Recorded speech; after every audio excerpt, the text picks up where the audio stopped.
Welcome to another edition of the Artist Bloc podcast. I am your host, Patricia Schuler.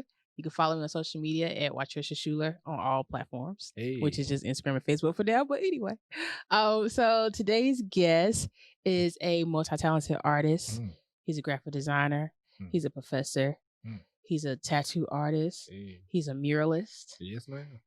He's just thebomb.com. Hey, So welcome, Xavier Carrington. Yeah, again, like Xavier Carrington, Big Play Zay for those who follow me and stuff, man. I'm glad to be here, man. Excited, man. Yes. Always at my home, the block. So. I appreciate you coming on the show again. So, we've known each other for a while now, and I've always thought that you were a very dope artist. I know I've told you this before, but I really like your style. It's fly, and I like the street graffiti type of thing because, I'm a baby of hip hop and you have that flavor to you. So, and your swag and your style as well. Appreciate it, man. So, I appreciate appreciate you being on the show. So, talk to us about when you were younger and when you first knew that you were an artist. Well, I identified myself as an artist very early, man. I always been very creative. I always like to break stuff down and build it back up. I'm a big fan of Legos. And I always like to doodle and color and draw.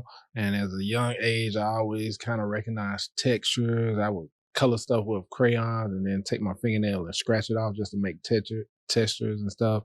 And my parents really took embrace of my talent very early, man, which I greatly appreciated. I know there's a lot of artists out there that maybe their parents didn't encourage them as much as my parents did, but they were very supportive, man. They even got me like lessons very early and stuff to just kind of help support those type of things.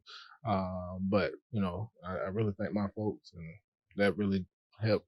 Yeah, me start off. I think that's very important for parents to cultivate gifts in their kids. First of all, to recognize the gifts in their kids, and then to cultivate the gifts in their kids.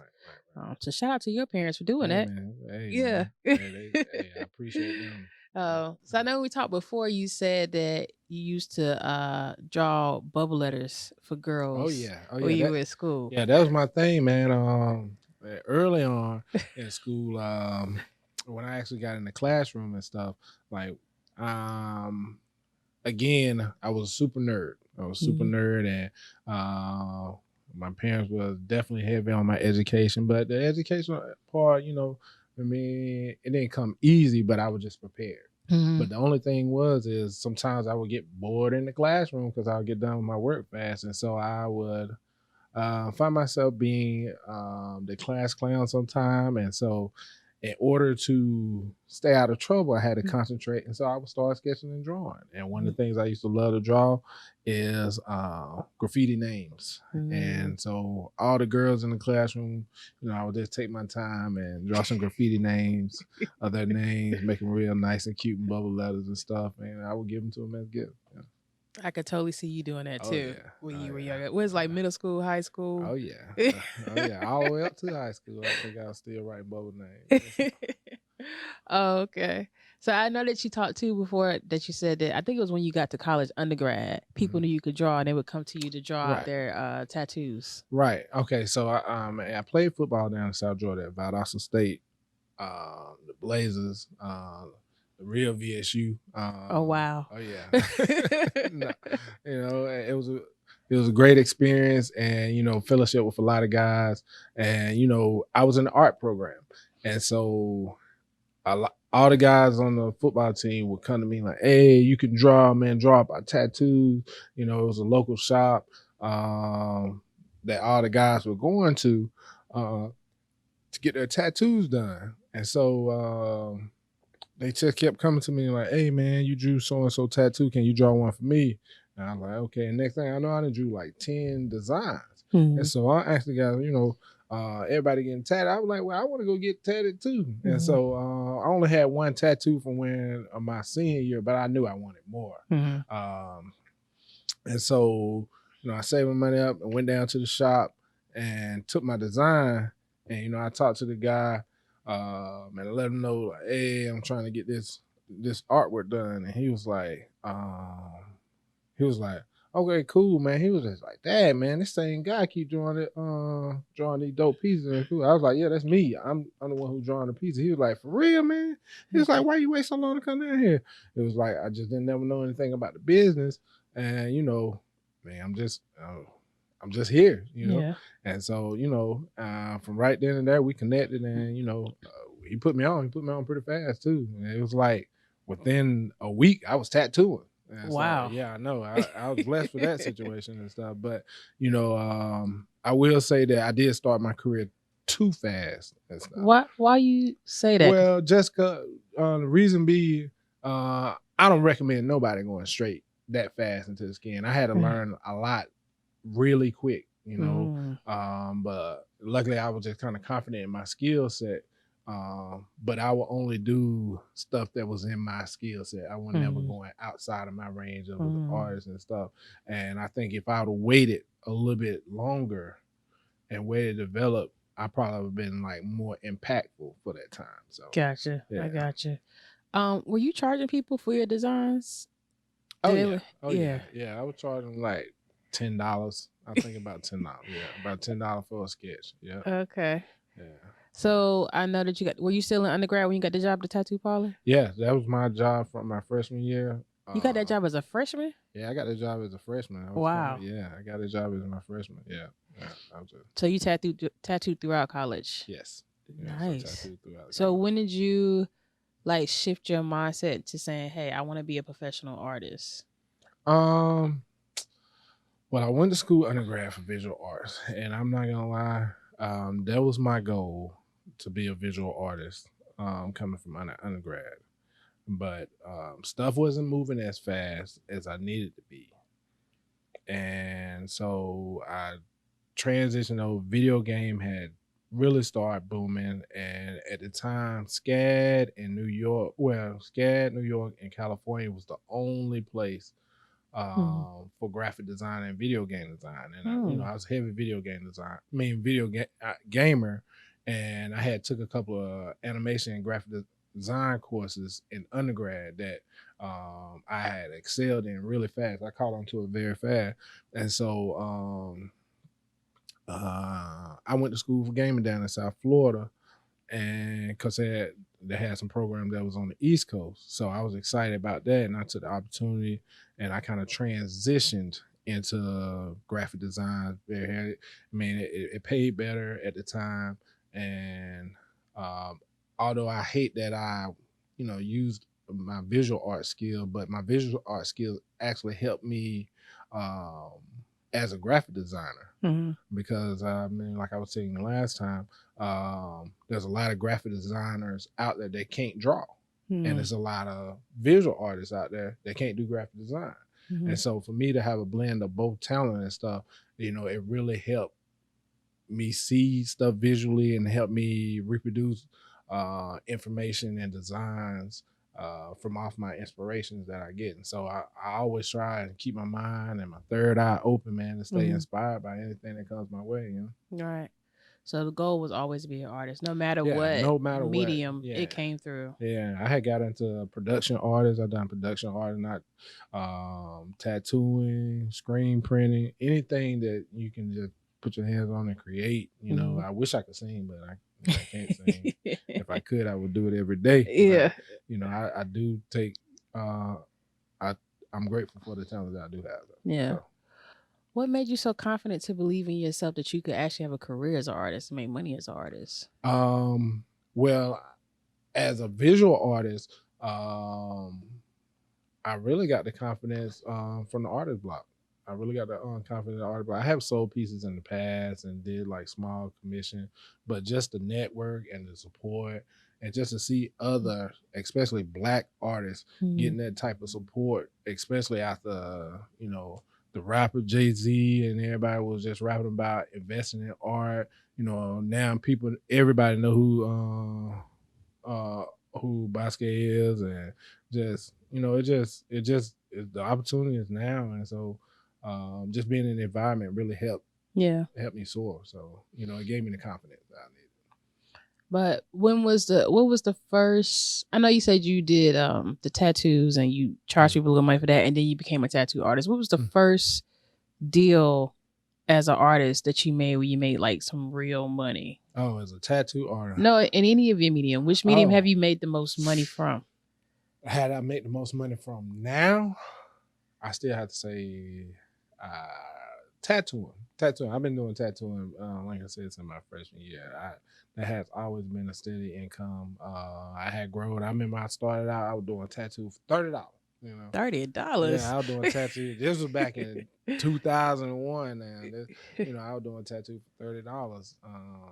In the tattoo parlor? In the tattoo parlor. Wow. Like $30 Thursday, man. You come in there and get you a little small tattoo for $30 and stuff. But now, I mean, it's just a different ball game now. I try to manage myself to keep up, to not drop the market of the tattoo game and stuff. And so majority of the times I usually keep like, just for a consultation, we starting off at like $125, $150. Did that include anything? I mean, aside from talking. No. I mean, it includes design and a small tattoo. And even if they don't have a design, but I mean, just to set up and break down and stuff, man. And just to keep it. And the thing is, I don't want. I feel like my talent is professional. Mm-hmm. And so, I like to try and keep that professional aspect, even though I'm a private tattoo artist.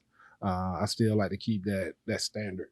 Gotcha. So that way, they was like, hey, I don't want to be lowballing the next man, and they're out there doing the same thing, trying to make a living. So, just out of respect for that, other artists and stuff, I try to keep my prices high.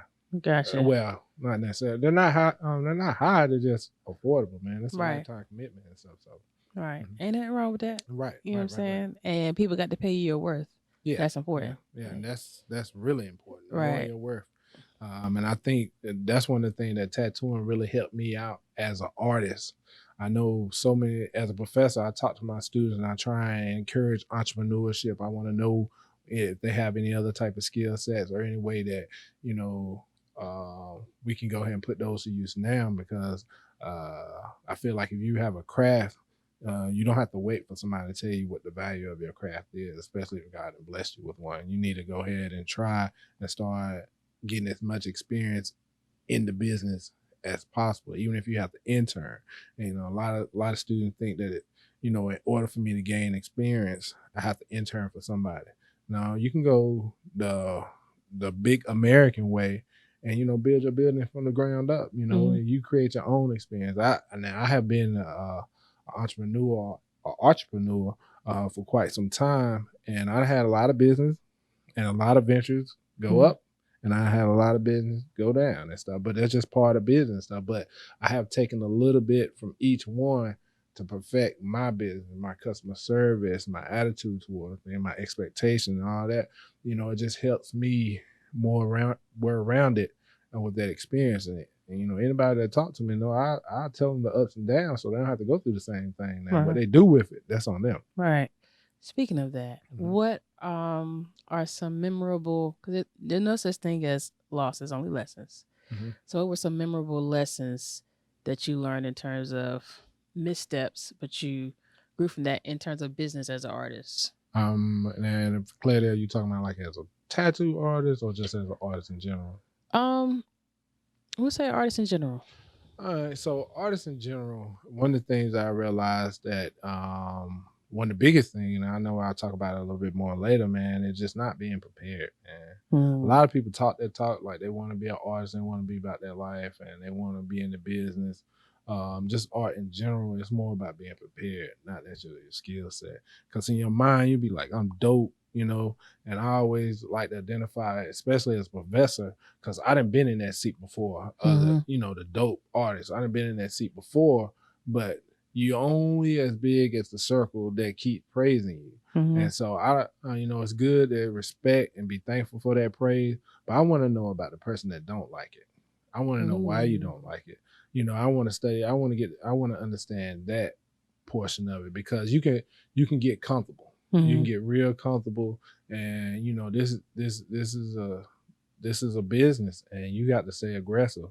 And so you think you're gonna get noticed because somebody else that's praised you gonna do the work for you and get your name out there. No, you have to stay flexible and you got to push yourself and you got to take critique very well. And Mm-hmm. so and that's one of the things that as a visual artist, I took critique well, and but I took it to the point where I would just go back in. I'm not ready yet. I need Mm-hmm. to go back and work on the craft some more. Sometimes I get a little down about it and stuff, but I will always come back around. And so that was like one of the things that kind of slowed my career up on the front end. I'm grateful for it, but I wish I just knew what I could have talked to myself back then, Mm-hmm. just to give myself that motivation. Because critique never discouraged me. It just like it's not perfect. It's not the Right. right play right now. And so Right.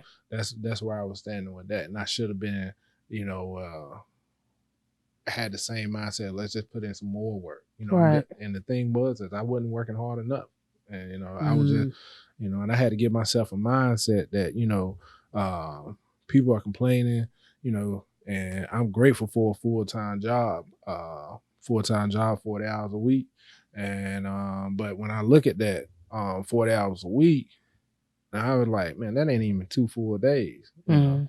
And I done stayed up plenty of nights working through the night and people are complaining about working a full-time 40 hours Mm. when for the lifestyle that I live now and the things that I want, I work like average 75 hours a week and Mm. maybe a little bit more than that. And it ain't too many days during the basic week that I might, I get up at 8 o'clock, take care of the fam, and then I don't shut down until probably like 1, 2 o'clock at night every day. Mm. Even into the weekend. I don't. The weekend I count that as a overtime day. Mm. You just still working and stuff, and we'll take some days off when you need it. When I need like some mental rest or something like that, I take Mm. those days off then. But if you can keep the clock running, if you stay clocked in, who wouldn't? Yeah. Yeah. Yeah. I've never heard the terminology, you're only as big as the circle that praises you. Yeah. I thought that was very deep. Yeah, yeah, Yeah. yeah, yeah. Yeah. Yeah, it's always one like in the classroom. It's always gonna be one person in there that everybody like, that's dope. But you're not growing. You're not Yeah. growing if only thing you're getting is praise, and like ain't nobody gonna say nothing because majority is gonna be praising you. And the person that really got the opinion that's not saying nothing, that's who you need to focus on. And so, somebody that's thinking different. Yeah. So I know that works. I Mm. want to know what to make it work for you. And so that's why you'll see so many different variations in my art. Like it's like I'm fluid with art. Mm. You know, some days I'm like this, and some days, yeah, um. Yes. So you touched a little bit on something else I want to talk to you about, which was your training regimen, right. because you said that you basically work 75 hours a week, and you get in every moment you can. What else are you doing, like, to keep yourself abreast as an artist and on point in your business as well as an artist? Well, I like to stay humble. I love critique. I love working with anybody. Mm-hmm. I work with anybody to try and grow because I hope that one day you put me on. Mm-hmm. Just like how we sitting on this stage, you help me out, I help you out, and I truly believe in that, man. I see so many times there's so many artists out there, especially when we're dealing in a social media platform and stuff. It seems like to get some support, it's either you got to pay them for it, or it's just like fake news, like it's Mm-hmm. old news and stuff. Like I tell you about it, but it's old now, and it ain't gonna do me no good. I done used it up, Mm-hmm. and so just as on the regiments, I just really just kind of keep myself, adaptive, trying to grow, trying to understand, my investment in myself. When I do make a dollar, I try and make sure that first and foremost, before I go spend it, like what can I do to make my equipment better? What can I do to make a better product of what I'm trying to do? How is my customer service? And then again, just having some people that's keeping it 100 with you Mm-hmm. on like, and you shouldn't do that. Like when it comes to business, Mm-hmm. definitely when it comes to the business aspect, sometimes you can work on something and you be so tired and you just feel like, "Oh, I'm tired." They're gonna have to take it how it is, and which is not fair to the client. And and I think, for our culture, I think we need to keep that standard high. If you want to be in business, you need to do business. I hate that we get categorized, and I'm not even gonna say it as that type of business. Because when I say black business, it's good business. Right. That's why I want you to think black business is good business. I don't want you to think of it in no type of negative type of way. And so sometimes it takes you you got to humble your character and think about, well, what a professional would do in this situation. You just can't rewrite the rules just because you the boss. It's good business straight across the line, on time, ready, assertive. If you got information that needs to be out there, you need to have it out there. You're an artist, you don't got no portfolio, you're not an artist. You're a person that just like to do art. That's a word right that's there. A hobby. That's a hobby. But if you ain't got no website, you're not prepared, you're not practicing your craft, and you're just showing your consistency and stuff, it's not a good investment to shop with you. So that's a word right there. Yeah. You're such a multi-talented artist, and you can move to different mediums, which I think true artists can really move to different mediums. Do you find yourself focusing on one more than the other? Do you want to focus on one more than the other? Or do you like just being a creative? You know what I mean? Well, I really, really enjoy visual arts. That's my home. That's where I started. I feel like it's timeless. I think that if I can create one day when I do create, that piece that just echo to my grandkids. I know that the culture that even that I'm just raising in my family, I know that my kids are gonna take care of my art, the ones that I do decide to keep in house and stuff, and it's gonna be a value for them. What I'm doing now, I'm just, I'm making my own currency. That's how I look at it. I'm making my own currency. The value of it right now is X. And, I'm just trying to, by the time they if needed be, it'll be a value at Z, and that's pretty much it on that, Yeah. Okay. Well, I know that you went to school for art, both undergrad and grad. Have you ever taken any business courses, or is it just like the school of hard knocks when it comes to business? So I knew I liked nice things, but just like everybody else, I was a struggling artist, and I would always take my odd jobs, and just be good at it and find a way to work art into it. But also I got a little hustle in me too. And so, everybody seen no ads, make $10,000 if you come to this meeting. And so I did a lot of network marketing gigs. What do you mean network marketing gigs? Like pyramid schemes. Okay. Yeah, like pyramid schemes. Yeah, like from Cutco knives to selling insurance. I don't want to say no company names. Selling insurance, selling filters, vacuums, all those different things. Vacation. But from that, I always see like, okay, well, here's this they always bring out a young professional. They're like, hey, we got something special for y'all. Y'all come to this program. We're not going to tell you what it's about. And, just come and listen to the information. And they will always bring in a young professional that this guy figured it out super early, making guap early. And so I was like, cool. But, like I always like, show me a check, man. Show me the account or something like that. Like make me believe in that. I mean, they'll do whatever type of smokes a mirror. But I see that they right here, what we're doing sitting here, we're just like in church, man. That's that's selling hope. They're giving these people hope and potential. It's potentially and stuff. And so I know it's potential in that mindset of business that you can make that amount. But this is a business that I'm I'm not passionate about. I'm doing Mhm. it for the money. Mhm. But imagine if I can take that same concept and be passionate about my business. I could probably make the same amount of money that this guy made, maybe because he was passionate about doing it, Mhm. and he didn't nobody have to sell it to him. So I used to take all those different concepts of just how they did business. They didn't run no ads or anything. It was just pretty much word of mouth. Yeah, hey, you give me some reference, Mhm. and I go talk to them myself. And so closed mouth don't get fed. So that's Yeah. I'll just be out there, and I kind of rely on word of mouth. I don't do no like sales or anything like that. When it comes to tattooing, I don't do $30 Thursday no more Right. because I'm passionate about this and I want it to be important to you. I don't want you to just um, come off the whim. Mhm. I want to connect when you sit in that chair. I want you to have a story. I want you to know that this is something that you really want. I want you to know this is. Let's not make it about the money. Let's Mhm. make it about the experience and stuff. So that Mhm. way, you know, I can put my best effort into this tattoo. Yeah. You know.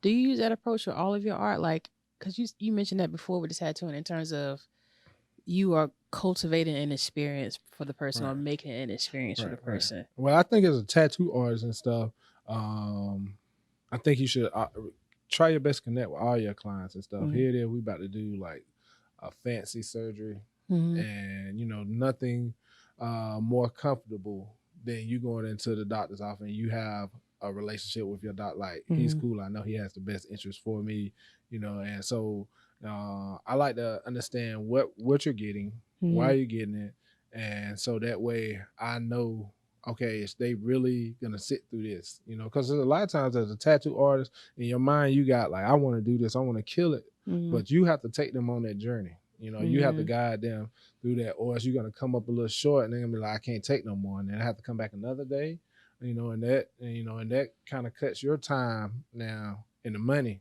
Mhm. because if you have to split up the session, which is nothing wrong with that, but that's longer you're on the clock for Mhm. that one client and stuff. And if it's something that you probably could have finished in that one session, if you would have been engaged with them, talking to see how they feeling, Mhm. and that the time will pass so fast. Next thing you know, they be Mhm. covered in love. So yeah, Covered in love. yeah. Okay. Um, is tattooing your bread and butter of all of your artistries? Mm, bread and butter wise, I would have to say it has made the most money off over time, but that graphic design is still, you know, That's popping too. that's where it's at, man. You practice that craft down, and it's a business that you can easily. It's a recycling business, Why you say it's a recycling It's a business? recycling business because the internet is right there. I gotcha. Yeah, it's just like a recycling business. So inspiration, a lot of times, just with that skill set, it really doesn't take but combining two old logos together to make one, Mhm. or you at least have the inspiration and direction to go to. It's out there, and then if you practice your craft, it's just so Mhm. fast of a turnaround. Mhm. Something that you have your flat rate and stuff, but it may take you 40 minutes, it may take you 10 minutes and stuff. Mhm. And so like I think that's been much more lucrative. Yeah. That makes a lot of sense Mhm. when you break it down like that. Yeah. Because it is quicker and you can really manipulate it in a different way from tattoos. Like tattooing, Right. you kind of like it is Yeah. what it is. You know Yeah. what I I'm saying? know now tattooing and stuff, I charge for the respect for the art. Mhm. I want you to know this is an investment. Again, for the cultural tattoo artists and stuff, I want to keep the standard and stuff. But I don't charge for who I am. I just Mhm. try for respect it and just know um, I like to do tattoos as more so like a hobby. You Mhm. know, I'm passionate about it. It's a career. It's nothing that I go to work for. I think if I was ever in a situation where I needed to depend on tattoo money to survive, I could see it being a little bit frustrating and stuff, man. So Mhm. that's why, man, I've been blessed that it does pay out Mhm.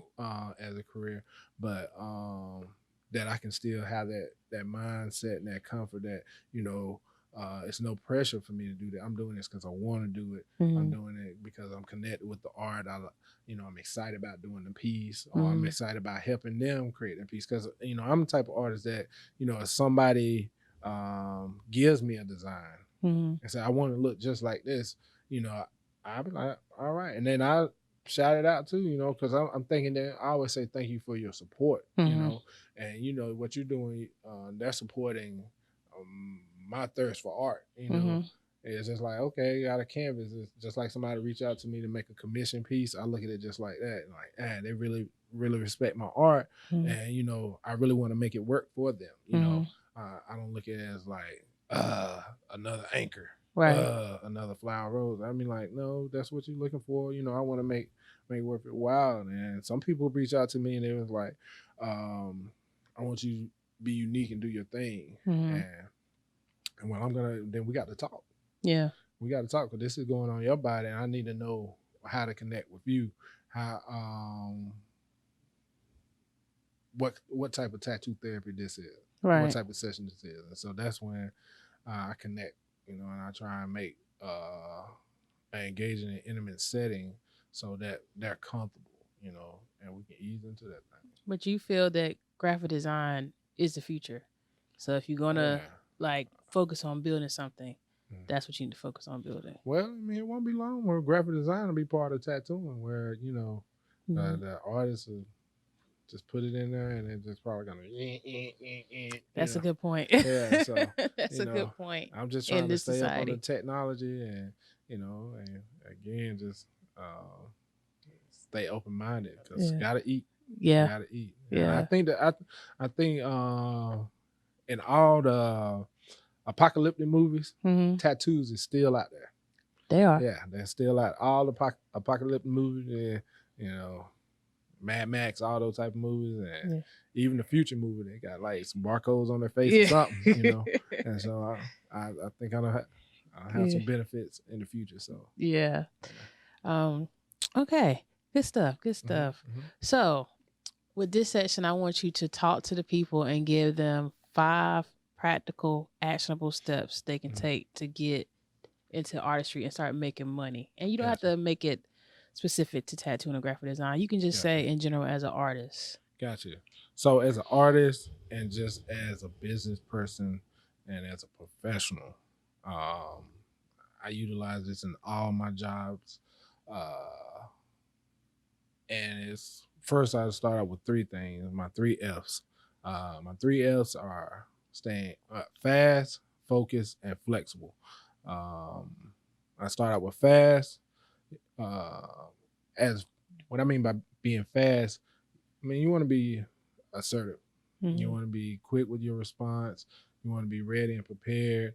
Um, if somebody shoot you email, you know, give yourself a professional, at least respond back within 24 hours, you know, understand what those limitations are. And if you can respond back fast and instant, it shows, gratitude for them showing interest, and it's also showing responsibility Mhm. with your being fast and response. You know, if you got business cards, have those available. You know, if you have your social media tag, you know it. That's a lot of people out there asking what their social media tag is. They be like, hold on, let's go looking in their phone Wow. and don't know their own social media tag. And so, you know, and social media is the future, you know. Mhm. Mhm. And you just want to be ready with the answers and stuff. You want to be focused too. So that's my next F. Being focused. Yeah, you're gonna be moving fast and you want to be assertive, but you want to be focused. You want to make sure the information that you're giving is correct. Mhm. You know, you hate to give like, hey, this my phone number is, and the phone number is you're one digit off, or maybe they took it a Mhm. different way. So you may have to repeat it, you know, to Mhm. make sure did you get that, you know, and make sure that your information is correct and you have some type of check and balance so that you don't miss over anything because you're moving fast Mhm. and flexible. Like shit happens, you Mhm. know, shit happens, and you need to be able to bounce back. You need to be able to adjust. You need to know how to troubleshoot the thing. You don't need to panic in the moment. Mhm. You just need to take it in assess what's important right now, because I know a lot of people got a lot on their plate, especially with everything that's going on with the pandemic, but you really have to sometimes just take a piece of paper and write down what you have to do. Just Mhm. write it down so that you can stay flexible. Okay, well, I know I got all these things I got to do today. And if you can just give yourself some flexibility and with organization, then, it won't be as much. I know I said to you earlier and stuff, asked you how your day was, and you was like, it's been busy all day, kind of hectic, but I'm Mhm. here. And I was like, well, did you get some stuff productive? And you was like, yeah, it was still a productive day. And that just shows that, sometimes you can get overwhelmed by stuff. And if you let it get to you, you really beating up on yourself. Mhm. But if you, just stay calm and, prioritize stuff. Well, this is important. This is now, when I think about it, this not even due until tomorrow. I just had it on my mind. And Mhm. you got to really, when you want to become a multitasker, especially with all the facets and everything that I got going on, you really just have to just take your time and make sure that you prioritize stuff so that stuff don't overwhelm. And if you overwhelm, you're gonna react Mhm. different. You got a bad attitude, and um, you just need to, just get that organization part together. And I, then on my last two, I talk a little bit more about finances and stuff, man. okay. And just the flip. I like to say the flip. I might need to add that F in there, the flip. And so just understanding the flip, man, is just, if you do have a product, and this is basic from, the colors of the streets, whatever.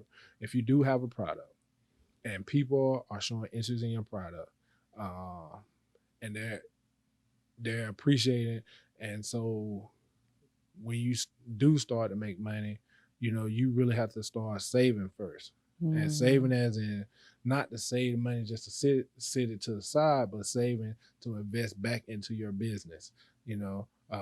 Which is coming on to that re-up action. You wanna make sure that, you know, again, I go back to your equipment, make sure you have the best of your ability as well as the best of the support, Mhm. Mhm. and then you want to look at expanding. You want a lot of people to that point, they won't do it, but they need to bring in some help.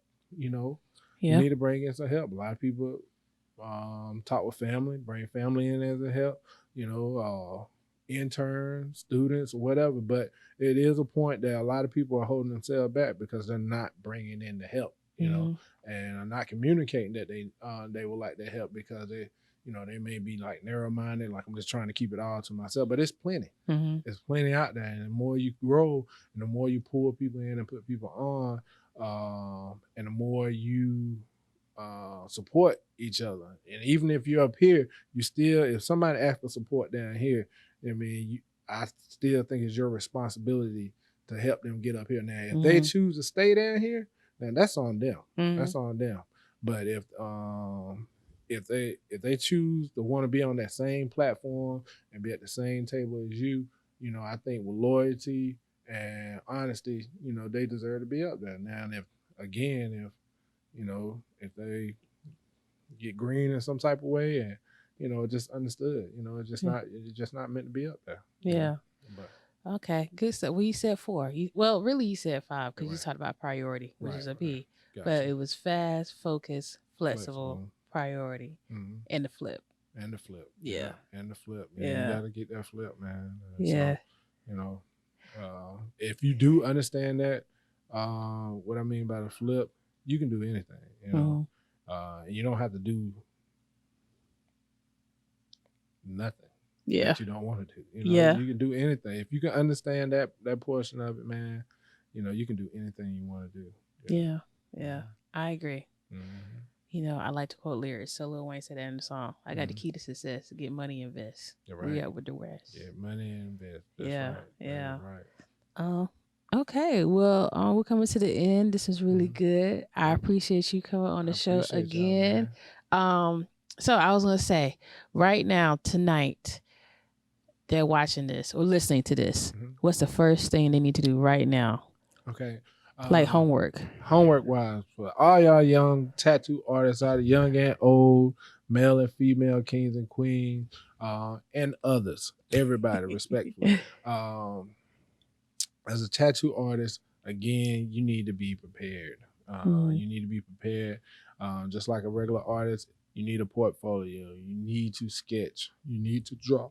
You need to explore other mediums that you're uncomfortable with. Medium that I recommend um, is watercolor and pen, and mm, that's help build your values.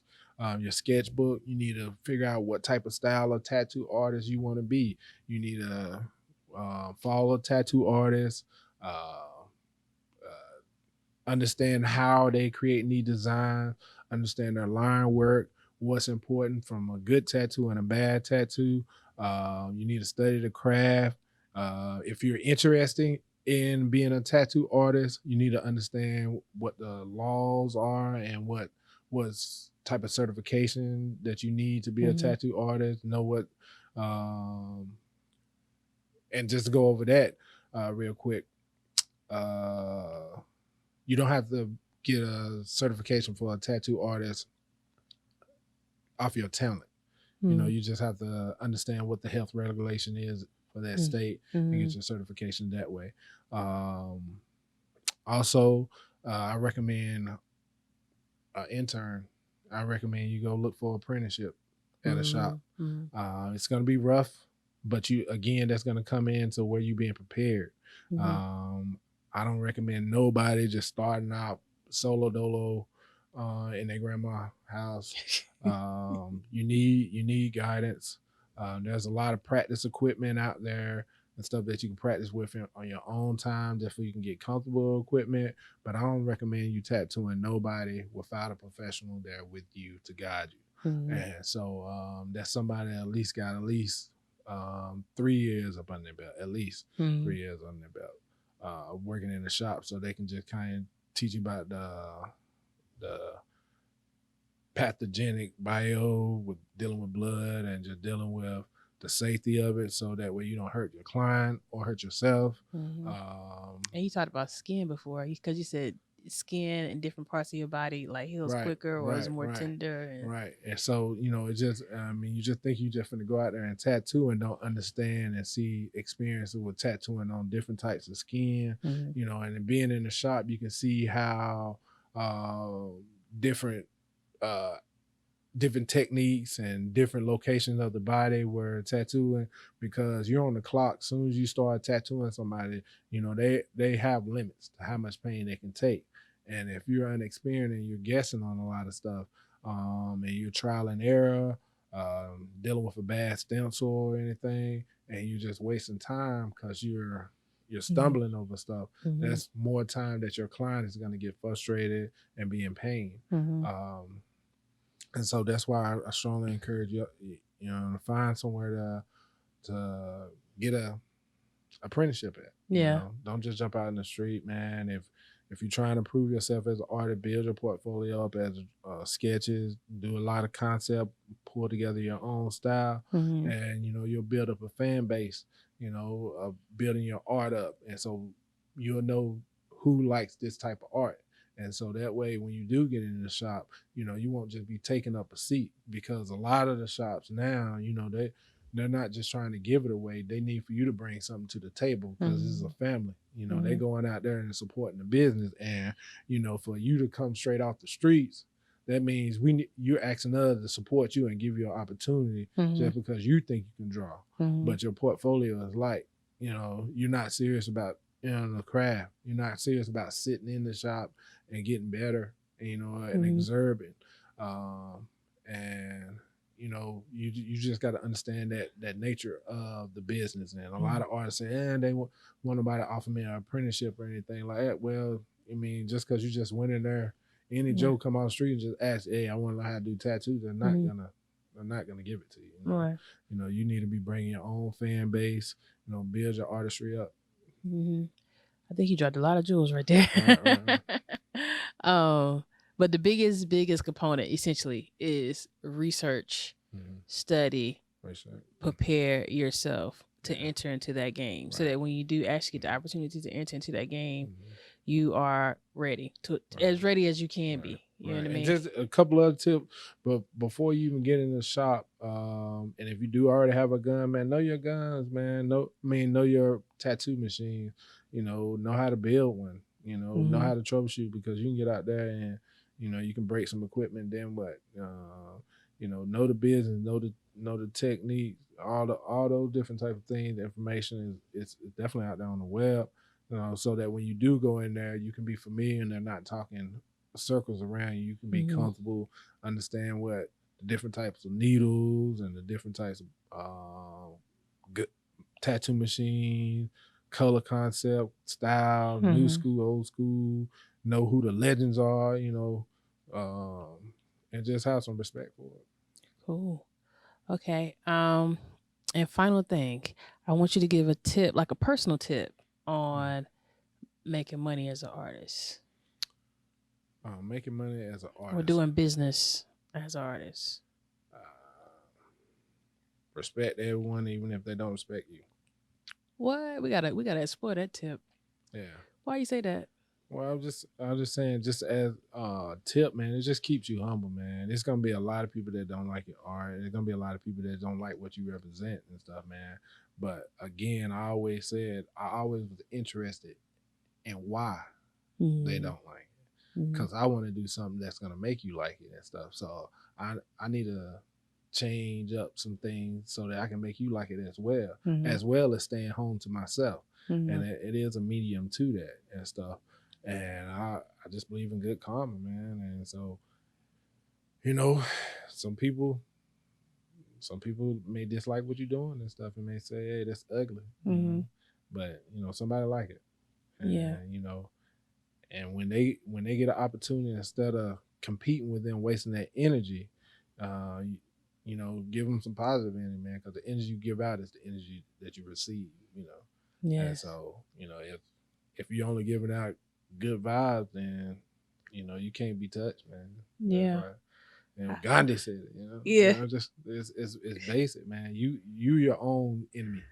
You your own enemy. If somebody has some issue with you, man, it's probably because of something you did, And so if you giving out positive energy and don't stoop to that, you'll be all right. So, yeah.